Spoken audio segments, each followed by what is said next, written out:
morning with our Rockport Unity song. It's the words will be on the screen. Tripp wrote the music, and this is our new standard, I guess. Really? Rockport Unity standard. Stand up and let's do it. Let's get some energy in the room. So.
Love the song. Thank you, Tripp. Yes. Okay, so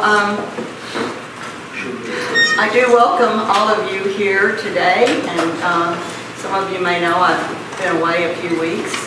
A few weeks too long, by the way, but anyway, I think I'm here to stay, so we're glad that you're all with us this morning.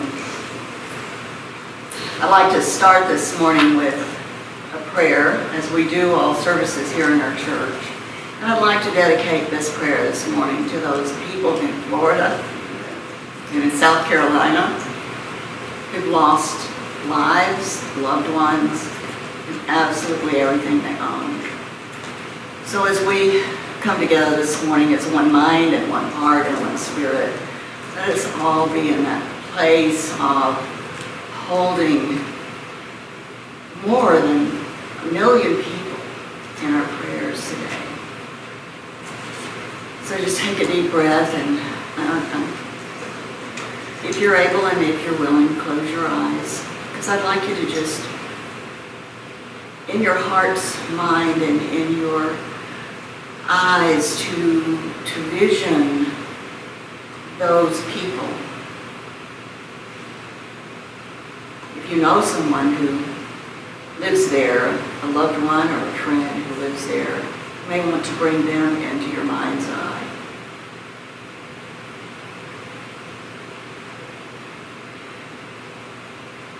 And so we open our hearts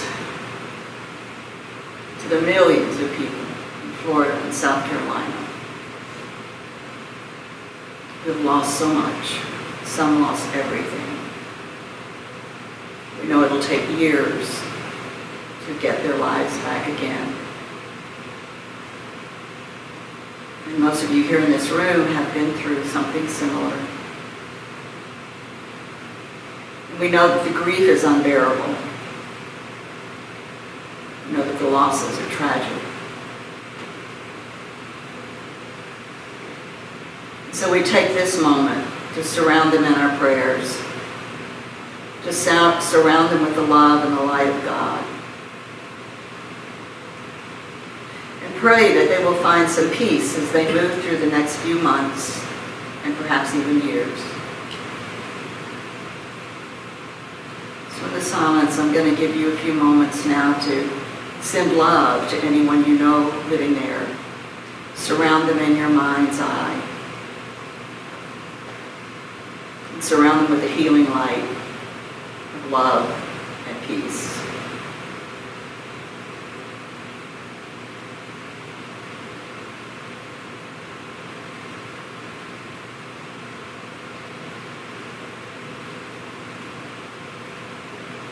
And in this prayer we give thanks for all of the dedicated people who have gone to be a part of helping them restore and revitalize. We bless the first responders. We bless all the crews and utility workers, all the crews that have come from everywhere to clean up the debris. People from all around the country have gone there to help them to restore and to rebuild. So we send out special thanks to each one of them. And we send out a special blessing to those who lost loved ones in the storm. We hold those souls in our love, those who made their transition. We see them in love and light as they make their way to their next life journey.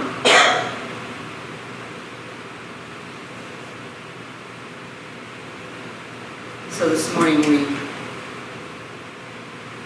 continue, not just this morning in this prayer, but we continue on in love and light as this tragedy unfolds and begins to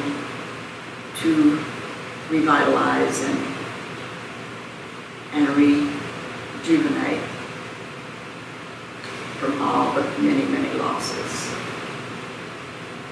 And we thank God for this church, the beautiful people who are in this room, for all in our congregation who could not be with us this morning.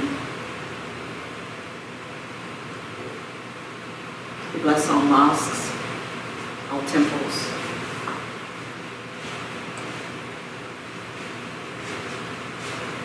We bless all those who worship in every way, because we know that we are all one with the same God. We know that each and every person on the planet, in one way or another, worships in a way that their God, and we bless that. And so it is. Amen. All right, so let's see what we got next on the agenda. See what it's like when you miss 6 weeks. So the screen has our song, Surely the Presence, and then after that we'll do our statement of being.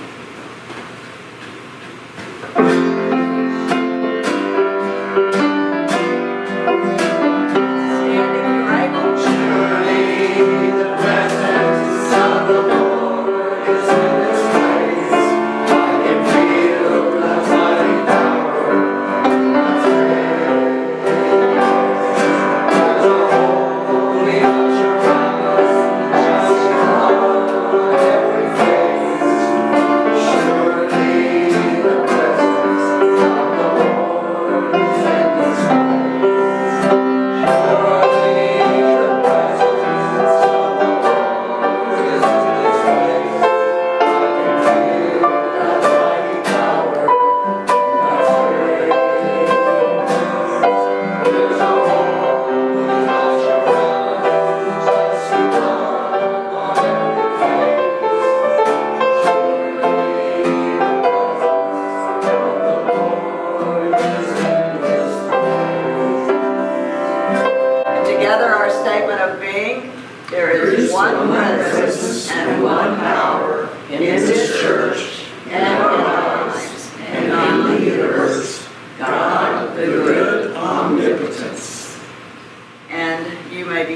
oh yes, be seated because we've got the daily word. So Judy, would you come up and honor us with the daily word? Today's daily word is kindness. Kindness is the language of my heart. I set the intention today to give from my heart, to show compassion and kindness to everyone I meet. I begin by being kind to myself. I take time for spiritual self-care and prioritize good nutrition, relaxation, and exercise. I am gentle with myself when I come up short, filling my self-talk with words of affirmation and compassion. Being kind to myself makes being kind to others easy and natural. I am patient and understanding, and I seek harmony and accord in my relationships. I let the small irritations go, remaining calm and pleasant. I look for ways to lighten the load of others and don't hesitate to offer a helping hand. My kindness helps create the kingdom of heaven on earth. And this is from Matthew chapter 25, verse 35. For I was hungry and you gave me food. I was thirsty and you gave me something to drink. I was a stranger and you welcomed me. Thank you, sweetheart. So for those of you who are not familiar with the daily word, this has been going on for almost 100 years. It's an inspirational, positive, affirmative way to start your day. And I think we have some in the back. And Barbara, maybe when it's over, would you check and see if there's any that have not been put out yet? I don't know. There are not. I put them all out. Oh, they're all out They're now. all on the Okay, table. all right. Thank you, Cindy. So if you're interested, you can put a love offering in the basket out there and take a daily word. It's also available in an app on your phone. So it always gets our day started in a positive way. So thank you, Judy, for reading it. So now let's have a congregational song, Sun Shine on My Shoulders. Sunshine on my shoulders makes me happy.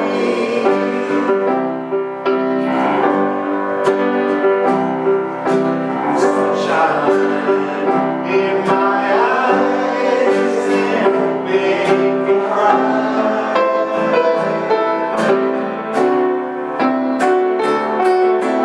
Sunshine on the water looks so lovely.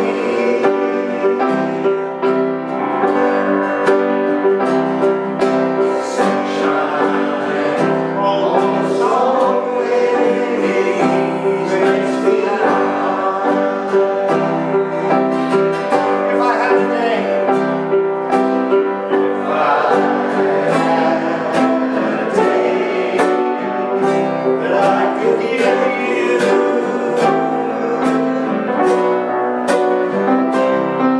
I'd give to you the days of nostalgia.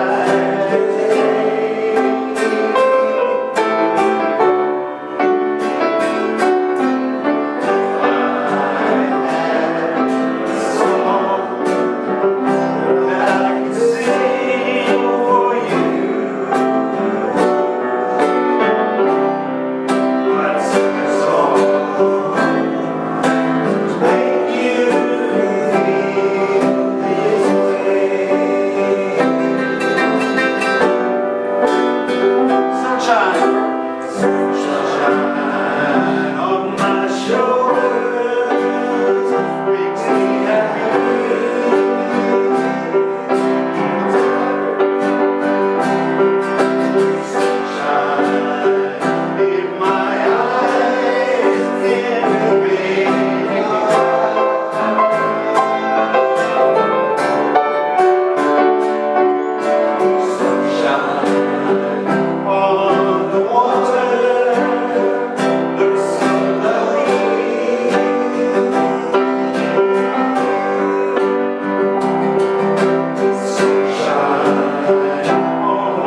Was Jesus a Christian? Some of you may know the answer to that. No. So I want to explore this truth because we don't really know too much about, most people don't really know too much about the Bible, about how it began and how to interpret it. So I want to give you a little background this morning.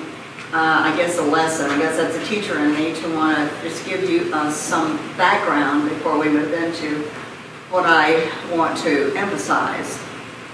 So, Jesus, of course, is our master teacher and our example of how to live. What he came to do was to teach us how to live our lives in love. And we also want to discuss the origin of the word Christian. Where did that come from? And what does being a Christian really mean? To do that, I want to give you a short summary of how the Bible came to be. The Bible is not a book to be read in sequential from beginning to end. It's a series of different books, the Old Testament being written over 1,000 years, even before there was writing. Many of the stories in the Old Testament are oral. It can be a confusing document if you can't understand the origin of its contents. And I don't know about you, but when I used to try to read the Bible and I didn't know what I'm about to share with you, I'd want to throw the book across the room because I could only understand about a page of it. None of it made any sense, and I would be so frustrated. So once I learned about it, then it became something that I truly enjoyed because I understood it. So hopefully some of that will maybe rub off on you today.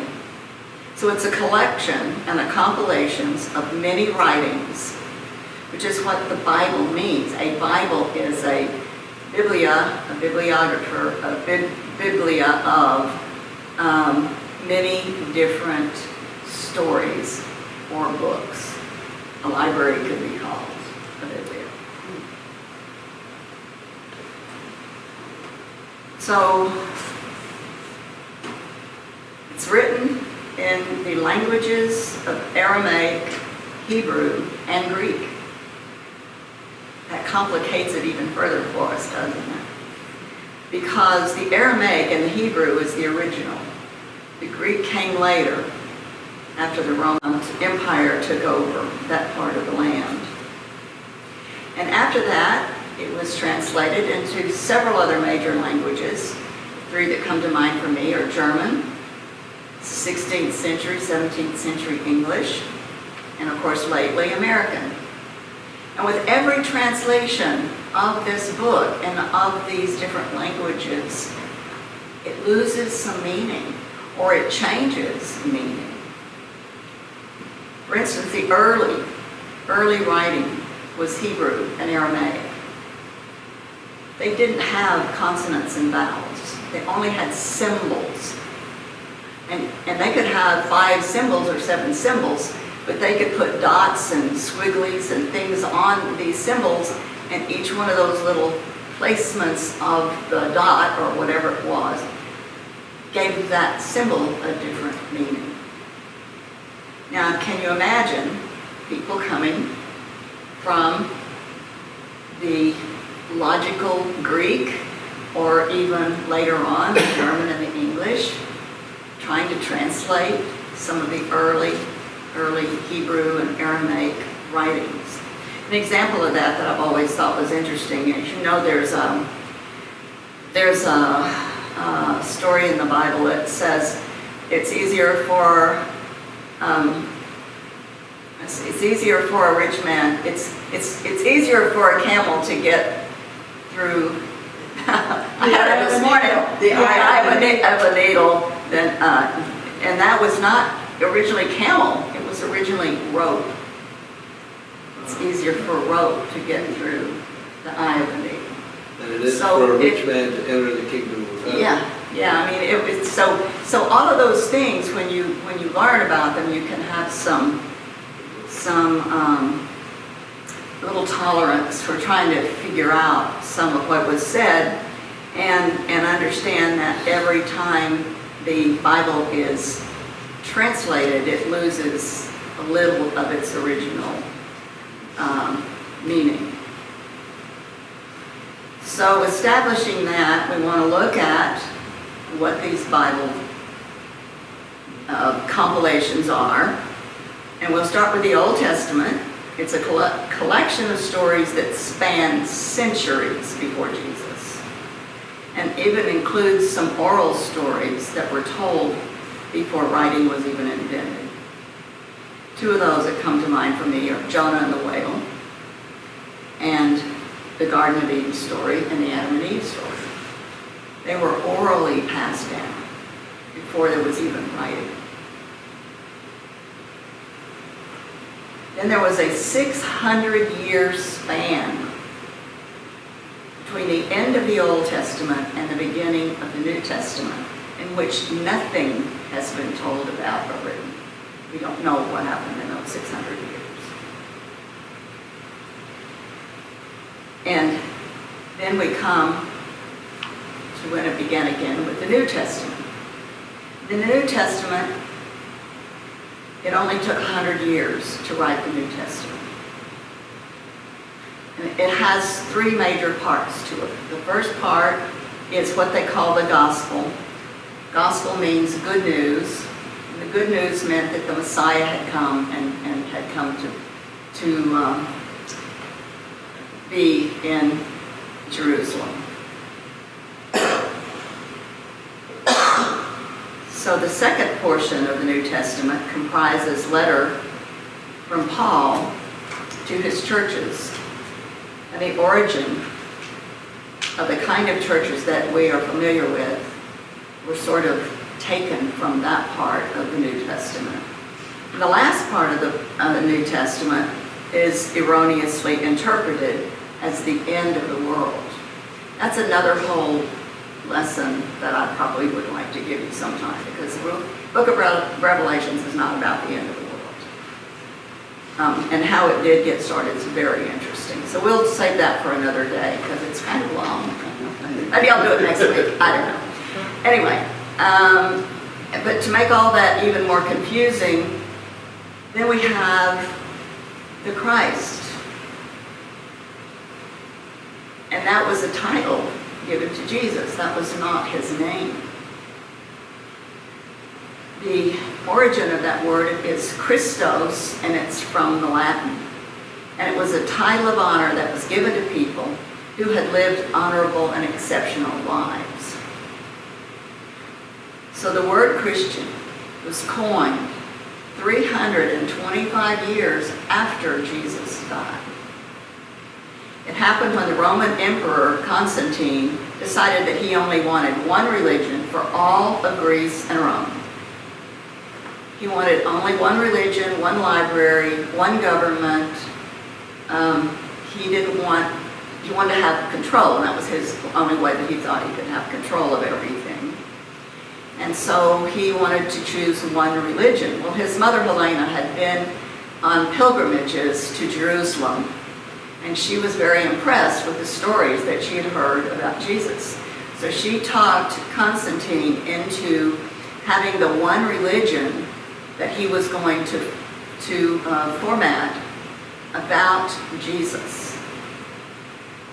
So he agreed, and he appointed 52 Greek bishops, known as the Nicene Council, to come together one weekend is when our Bible was put together, in Nicaea, and decide what stories and books would go into this Bible and into this new religion. So that weekend they picked the stories and the documents about Jesus and his Hebrew origin, and they decided to rename Jesus and give him the title of Christ. That's when he became Jesus Christ, or Jesus the Christ, 325 years after his death. So they named this new religion that Constantine had formatted into the name Christianity. You have to realize that nothing had been written about Jesus or by Jesus in his lifetime. And the earliest story that was written about him was 70 years after he died. So imagine none of us knowing how to write and trying to remember what happened 70 years ago and get it right. Anyway, that's part of the stories. And the earliest story written about him, a little bit later, after that earliest story, the next stories were written about him 100 years after his death. So to give you this little context about the Bible will help to take you into the next place of where I want this talk to go. So we have to remember that Jesus was not a Christian. He was a Hebrew rabbi. He spoke Aramaic and Hebrew. He was married. Rabbis had to be married. And the Jesus' major messages in his ministry was a religion was not about rules and regulations, but only about love, compassion, peace, and truth.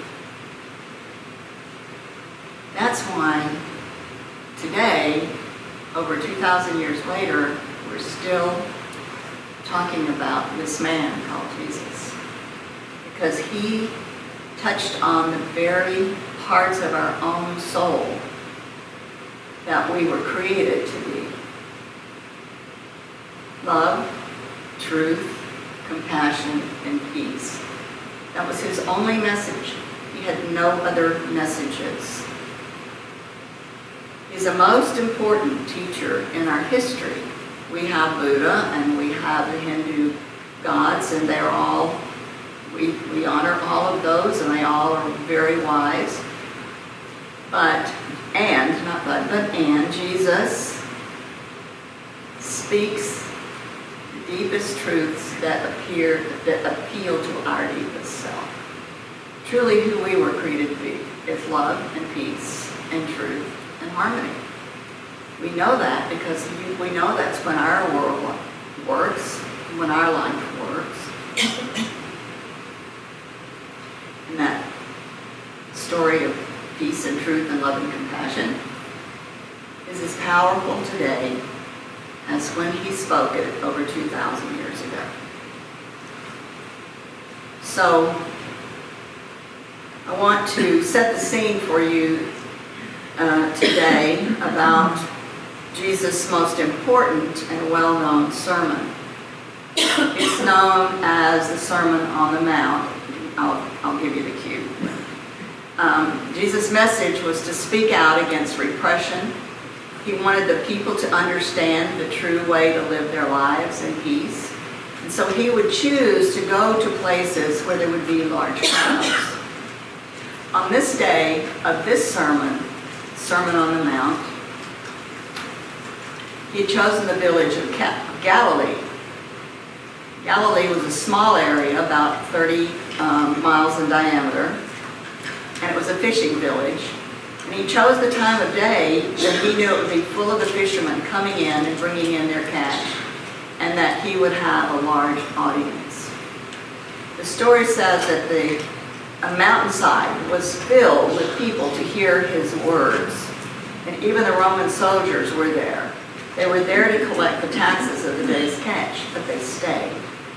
So we're going to do a short video now of what it may have been like that day as Jesus delivered his message. Listen carefully to his words in this video, and after the film we will look at the meaning of these words in Aramaic and in Hebrew.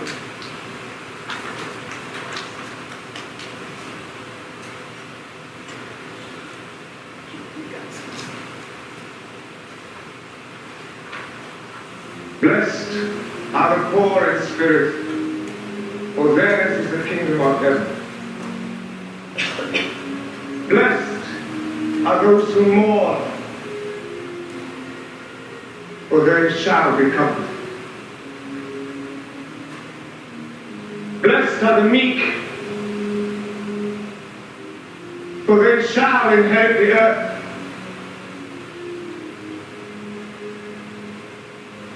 Blessed are those who hunger and thirst for what is right, for they shall be filled. Blessed are the merciful, for they shall obtain mercy. Blessed are the pure in heart, for they shall see God. Blessed are the peacemakers, for they shall be called sons of God. Blessed are those who are persecuted in the cause of right, for theirs is the kingdom of heaven. Blessed are you when people abuse you and persecute you and speak all kinds of calumny against you for my sake. Rejoice and be glad, for your reward will be great in heaven, as it was for the prophets persecuted before you.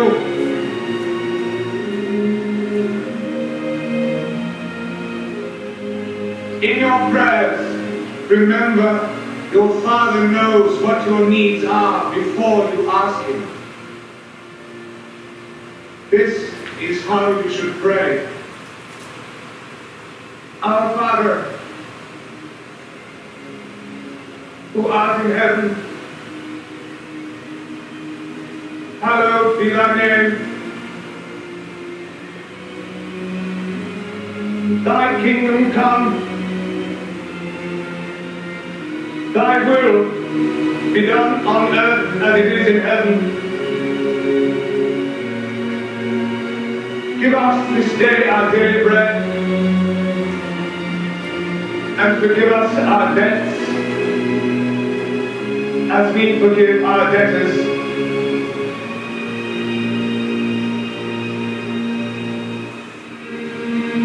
And lead us not into temptation,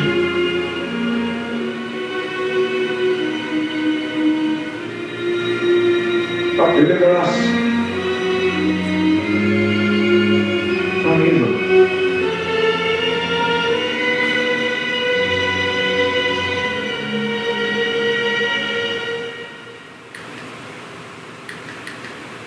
All right, so let's kind of unpack these words and what they mean. And let's start with blessed.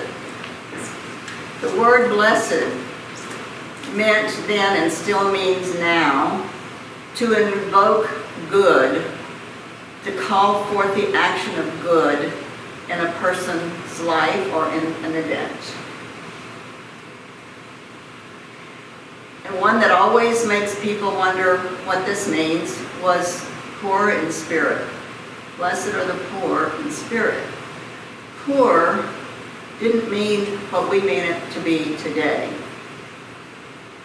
It meant that we were not to use our ego. We were not to be ruled by our ego and by selfishness. It didn't mean that we had to be money poor or any such thing as that. We were in that blessed are the poor in spirit, that we would be coming when we were coming from our highest spirit, from a place of humility and being humble. We would be blessed. And as you know, when Jesus prayed and when he spoke, he always said, the kingdom of heaven is within you. He said, lo, it's not here, and lo, it's not there. It is within you. This is why we meditate. We go within to meditate. Because that spirit, that kingdom of heaven, that state of consciousness is inside of us. And we go into the silence to connect with it. So when he says we will inherit the kingdom of heaven, he was saying that heaven is within us. Heaven is a state of mind and a state of consciousness. And he said that. And so when you see where he says, the meek shall inherit the earth, to be meek meant to act with love. To meet unkindness with love. If you recall the story of Mahatma Gandhi, that's what he did. He was not meek, he was very strong and very powerful. But every time he was harmed, or his people were harmed, he met that with peace. He never struck back. He lived that example. To act with love and to meet the unkindness with love. And then he talks in the Sermon on the Mount, the hunger for righteousness. In Aramaic, the word righteousness meant justice. And justice is the foundation, even today, of all world religions and democratic institutions. Justice is another name for truth and peace, progress, happiness, law and order. And without justice, none of these things are in our lives. They're not in our actions if we aren't having that foundation of justice. So let me say that part again. Justice is another name for truth, peace, progress, happiness, law and order, and without justice, none of these things are possible. Being kind and compassionate to the suffering assures us of being given mercy. And that we know through our universal law of quantum physics. What we do to others comes back to us. Some people from the East call it karma. But to be kind and compassionate for the suffering assures us of experiencing the same kind of mercy. What we give out comes back. The next thing he says in this sermon is to be pure in heart. To be pure in heart is to do the right things for the right reasons all the time. Then he says, blessed are the peacemakers, for they shall be called children of God. Blessed are those who are persecuted, because right is persecuted often. But those who are persecuted because of being right will have their place in the kingdom of heaven, will be at peace inside, if you will. If I do the right thing, even though I'm being persecuted, I will still have peace within myself because I know I did the right thing. All religions have some version of the Sermon on the Mount, and all religions have some version of the Golden Rule. In Christianity, if you will, the Golden Rule is do unto others as you would have others do unto you. How easy is that to remember? I just treat other people the way I want to be treated. You can't go wrong. You see that it's not happening very much these days around the world. In our good government, in other governments, in society. we've lost our way about realizing that we all have to treat others the way we want to be treated. And again, that's the universal law. Whatever we put out comes back on us sooner or later. We can't look the other way. In this society or anywhere in the world, we cannot look the other way when justice is not being done. We may be persecuted for standing for right, but we must stand for right. We have to hold our leaders accountable for their misdeeds and for their actions. All the world's religions have some form that they teach the golden rule. Somewhere in the way back on one of my computers, I have all the different languages in which their version of the golden rule is spoken. But all religions have the golden rule. Do unto others as you would have others do unto you.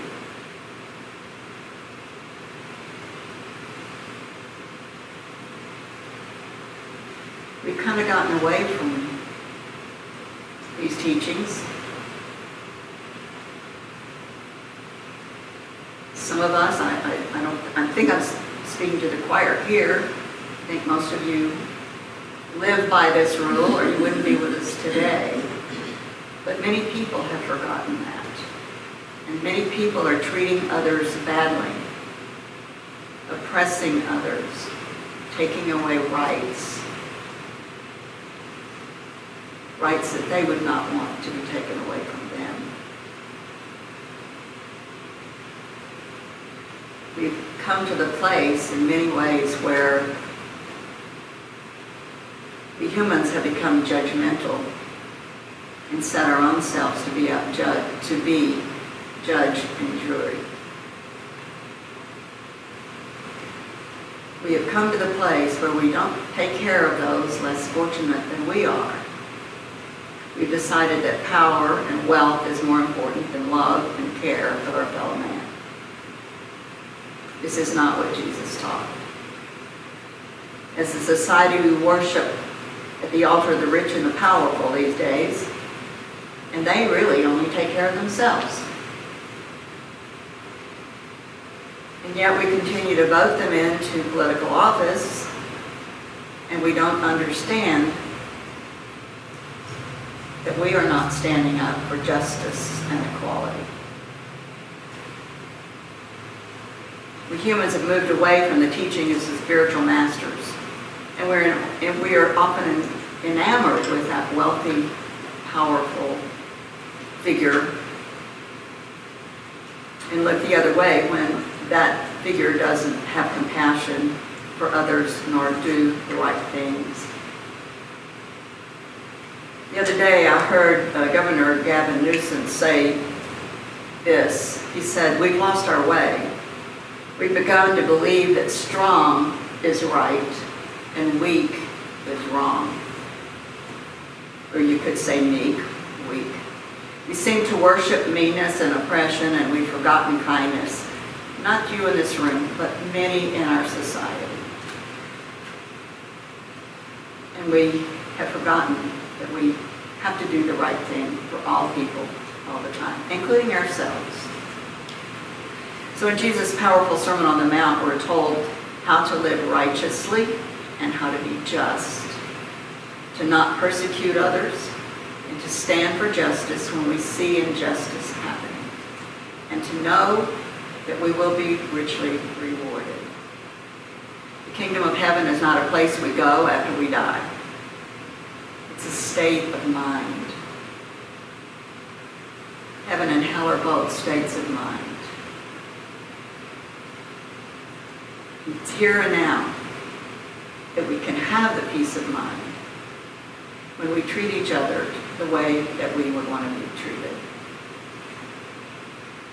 But you know what kind of got me going on this talk this morning is there's a new phrase being used these days from politicians who say that they stand for and are Christian nationals.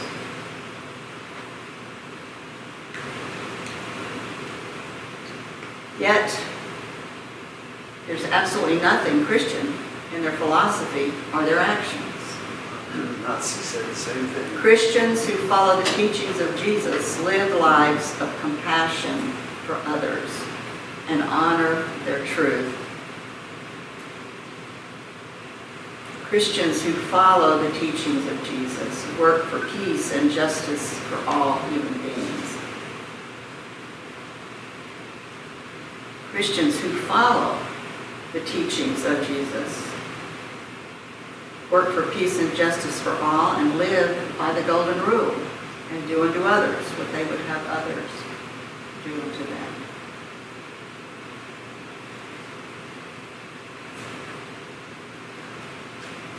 Again, Jesus taught compassion, justice, peace, love, and truth. And anyone who claims to be a Christian who does not follow those teachings should not be calling themselves Christian. Many who have decided to coin that phrase and hide behind that phrase are being dishonest, they're being oppressive, and they have no regard for other people's rights. They're not peaceful, they're not kind. They are not living the Christ teachings. To say that they are is hiding behind that word while still being unkind and oppressive and not caring about treating others the way they want to be treated. And what this has resulted in, folks, is a divided nation pitting people against one another. That becomes force, not power. The power within us is the highest spirit that's within us, the highest love. Jesus' power is still today being talked about many thousands of years later. That's power. Gandhi had power. He was peaceful, but he freed 7 million people in India from British rule. That's power. Force is when it's not power, it's when we take away or abuse or misuse our power and do some harm, whether it's mental or emotional or physical. Force has a blatant disregard for other people's rights. And we see it around the world right now. We see so many people who are hungry for power turning that into force to get their way. We have unrest all around the world. We have to really understand that it's a part of every one of us to do our part, to know what's right to do, to follow the teachings of the Sermon on the Mount, of the Golden Rule. We can't stand by and allow humans to be treated badly or even brutally in the name of power. We've cultivated a trend in people who want to believe that this mistreatment of others is okay. That they can attach their allegiance to leaders who are neither just, nor kind, nor compassionate, and certainly do not live in the golden rule. Each one of us has our part to do, to live in the words of the Sermon on the Mount, of the Golden Rule, of the Beatitudes. It is how we will find peace. It is how we will make peace with others. It will attract other people to us who choose to live the same way, in peace and in compassion and in love. So I don't take politics to the pulpit. But when I see the word Christian being abused, I have to speak out. So apologize this morning if I stepped on anyone's toes. But we have to get back to what's true and not what people would like to be true. So, the golden rule, do unto others as you would have others do unto you. How simple is that? Before I do anything, I stop and ask myself, would I want someone to do this to me? It's so easy, a simple way to remind yourself. And to remember that justice is for all people, not for just some. So let's take this now into a bit of meditation, reflection, and just look at our own lives. So close your eyes if you're comfortable doing that. Lay things aside.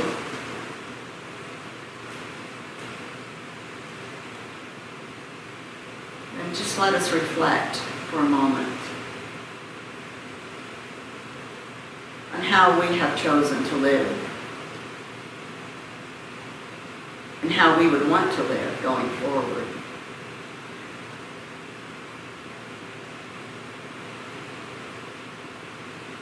We ask ourselves, what do we stand for? What do we stand for? How do we live this life? Do we stand with courage to make sure that justice is done, even when it's not popular? Do we allow ourselves to be a divided country? For surely divided we fall. United we stand.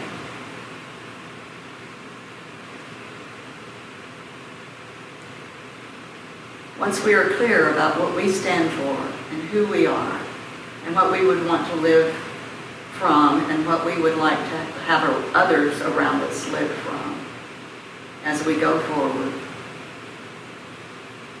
to allow yourself in the silence for a few moments to just ask yourself, what would that look like for you?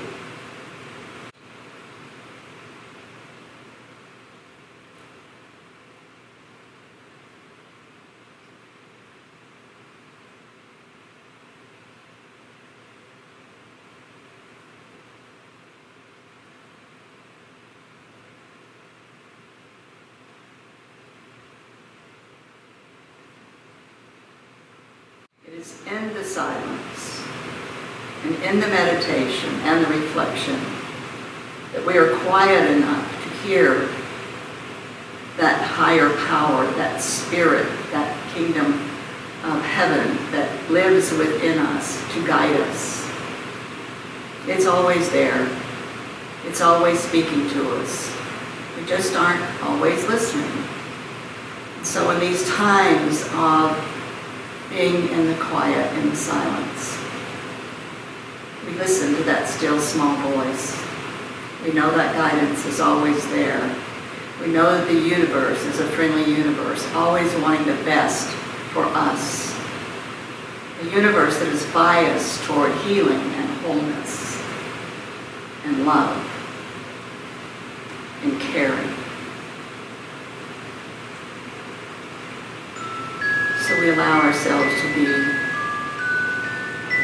completely open and receptive to that still small voice as we go forward. We give thanks for who we are, who we were created to be, and for the guidance to know how to move forward to have the best life ever. And so for this we give thanks, and so it is. Amen. So we have a congregational song now. The words will be on the screen. And the song is Love is My Decision.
classes I often teach when we're talking about God, I invite the students to, for at least 1 week, change the word God to change to love.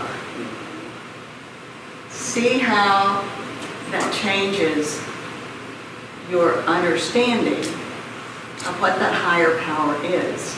None of us knows exactly what God is, but we know that God is love and that love rules.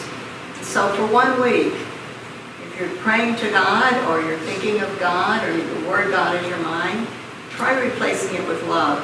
And come back this week and report to me and see how that worked for you. Gotta love it. There you go. So Cindy, will you come up and do the announcements, honey?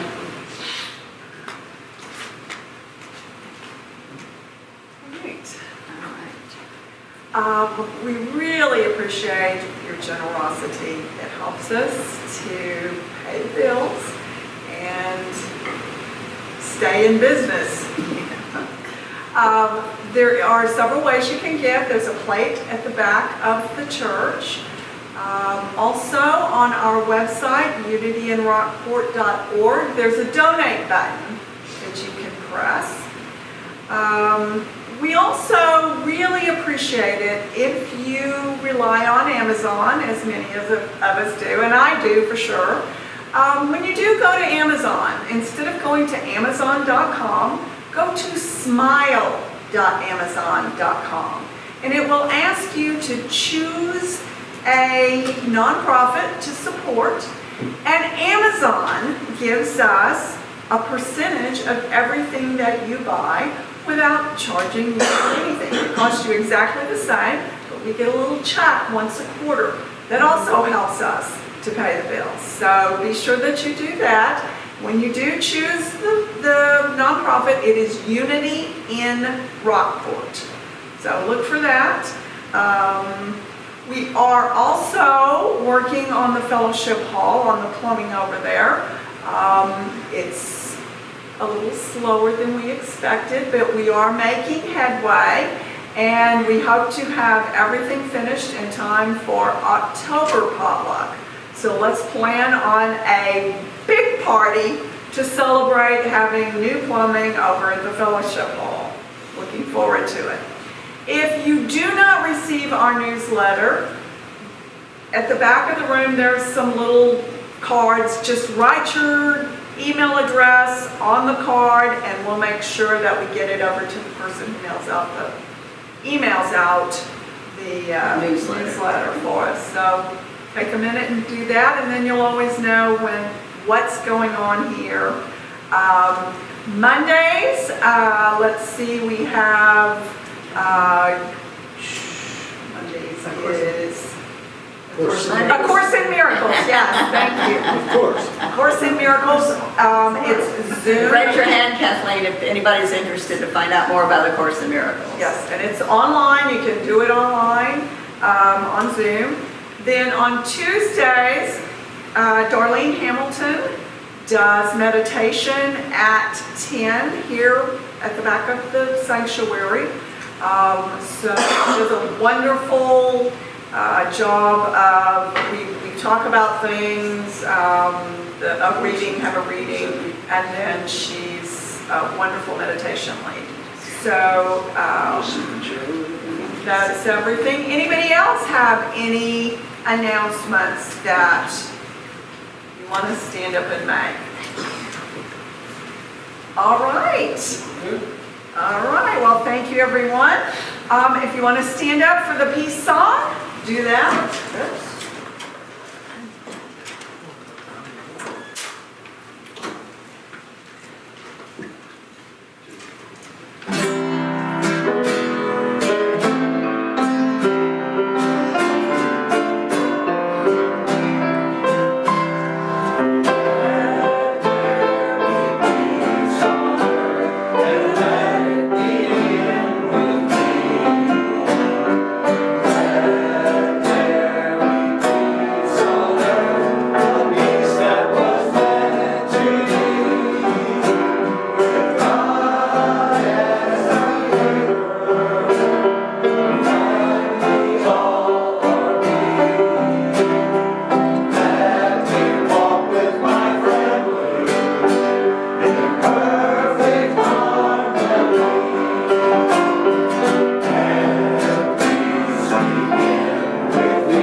for protection, and before we forget, let's thank Susan from Lulu's Flores for the gorgeous flowers.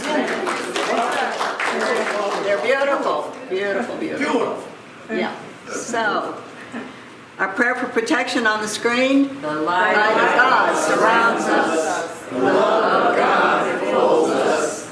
The power of God protects us.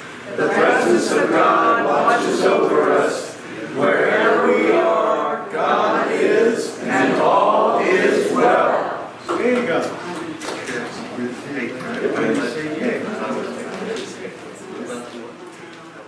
Ray, you got the short shoe.